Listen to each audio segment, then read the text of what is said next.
Après 19 mois sans contrat de travail, les enseignants de la Saskatchewan ont finalement une convention collective. Voici 6 dates qui résument le conflit entre les enseignants et le gouvernement. Décembre 2023, la STF annonce que ses négociations avec le gouvernement sont dans l'impasse.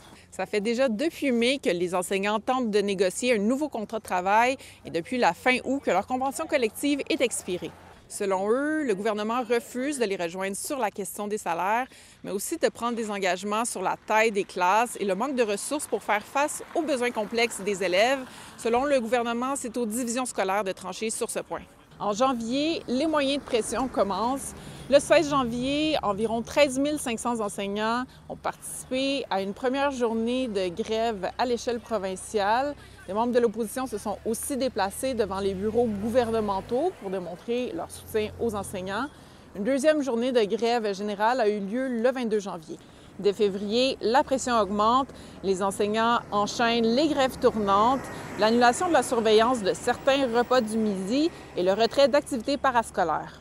En mars, Scott Moe annonce une hausse du financement en éducation de 180 millions de dollars pour mettre fin au conflit, mais sans succès. Le NPD et la STF ont de leur côté demandé au gouvernement d'aller en arbitrage contraignant, mais celui-ci refuse.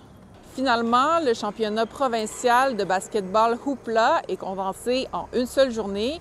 En avril, les enseignants commencent une grève du zèle et se retirent des activités parascolaires. Vers la mi-avril, la STF et le gouvernement provincial parviennent finalement à un accord de principe, mais les membres de la STF rejettent ensuite massivement l'accord. Deuxième tentative, quelques semaines plus tard, un second accord de principe est conclu, mais les membres de la STF le rejettent également. En juin, la STF accepte l'invitation de la province d'aller en arbitrage. C'est donc la fin des moyens de pression du côté de la STF. Le processus d'arbitrage commencera seulement en décembre dernier. Après près de 3 mois d'arbitrage, le verdict est tombé. Le principe de complexité des classes doit faire partie de l'entente.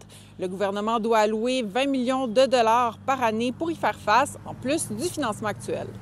Un mois plus tard, un accord rétroactif est conclu et couvre la période du 1er septembre 2023 au 31 août 2026.